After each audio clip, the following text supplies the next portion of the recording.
ভূমধ্য সাগর হয়ে ইতালি উপকূলে বিপজ্জনক সমুদ্র যাত্রা, যেটি বাংলাদেশের কিছু জেলার অভিবাসন প্রত্যাশীদের কাছে গেম নামে পরিচিত, যা শুরু হয় ভাসমান নৌকা দিয়ে।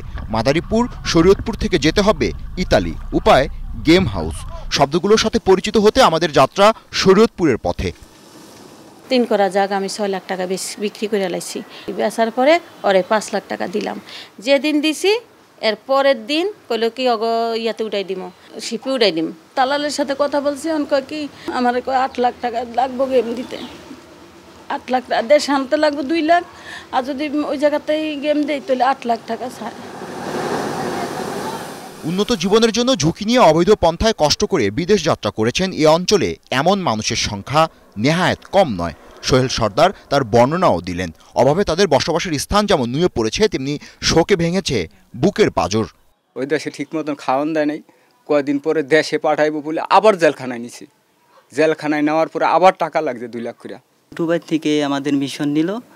মিশরে আসছিলাম একদিন পর তারপর নিল আমাদের ওই লিবিয়া ভেঙ্গাজিতে। সাগর পারে ভোট ছাড়বো কিছুখানি গেছি মতো নেই, ভোট ফেটে গেছিল। মাদারীপুর শরীয়তপুরের এই জনপদে নানা স্থানে ইতালি শব্দটি লেখা আছে।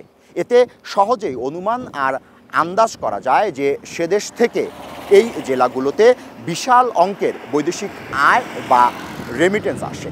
পাশাপাশি ইতালিতে স্থায়ীভাবে বসবাসের জন্য ভূমধ্য সাগরে গেমে যুক্ত হয়ে অবৈধ পন্থা অবলম্বন বা ডানকি পদ্ধতিতে এজেন্সি আর দালাল দৌরাত্মে যে হারে মানুষ মারা যাচ্ছে, তাতে করে এই অঞ্চলের জনপদের মানুষের চোখে মুখে চিন্তার ভাঁজ পড়েছে বিপদরেখার মতো।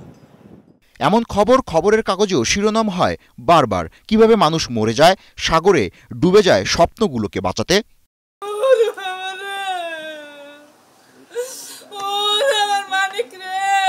ভুক্তভোগী তেমনই এক মা বিড়বিড় করে বলছিলেন, আমার ছেলে মরেনি, এই পথে দালালি তাকে লোভ দেখিয়েছে। আমার বাবারে যখন গেমে দেবে না, তখন আমার কাছে বলছে, ও মা এই যে আমাকে আজকে নিয়ে যাবে। এখন স্থানীয়রা জানান, দুর্ঘটনায় প্রাণহানির মতো ঘটনা ঘটলেও অবৈধ পথে ইতালি যাওয়ার প্রবণতা কমেনি অল্প বয়সী তরুণ ও যুবকদের মধ্যে। 2000 সালের পর থেকে এলাকার লোকগুলো আবার অন্য পথ বেছে নিয়েছে, নদীপথ, যেটা হচ্ছে লিবিয়া দিয়ে। 2015 সালের পর থেকে মাদারীপুরে 340টির বেশি মানব পাচারের মামলা হয়েছে। পাশাপাশি বিচার হয়েছে এমন সংখ্যা খুবই কম। যারা পুলিশ সুপার বলছেন, মানব পাচার রোধে কাজ করছে পুলিশ। এত ভিক্টিমাইজেশন হওয়ার পরেও কিন্তু লোকজন কিন্তু থেমে নাই। তারা কিন্তু অবৈধ পথে তারা যাচ্ছে। বৈধ যে দেশে ভিসা দেয় সেই সব দেশেই এবং বৈধ পথে আপনাদের যাওয়া, তা নাহলে এই নির্যাতনগুলো থেমে থাকবে না।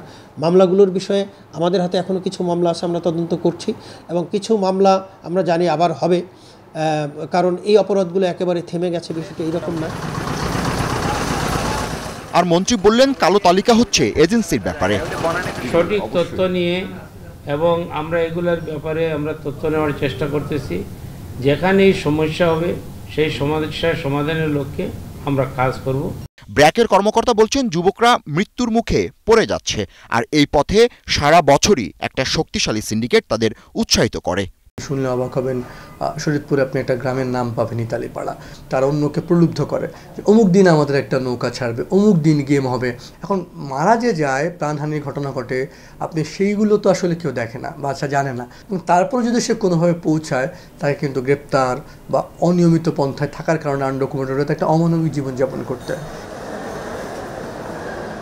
শুধু একটু বেশি উপার্জনের জন্য দেশের মানুষ ইতালি যেতে চান। তবে দক্ষিণাঞ্চলের জেলার তরুণরা বলছেন, তারা অবৈধভাবে লিবিয়া হয়ে ইতালি যেতে আগ্রহী নন।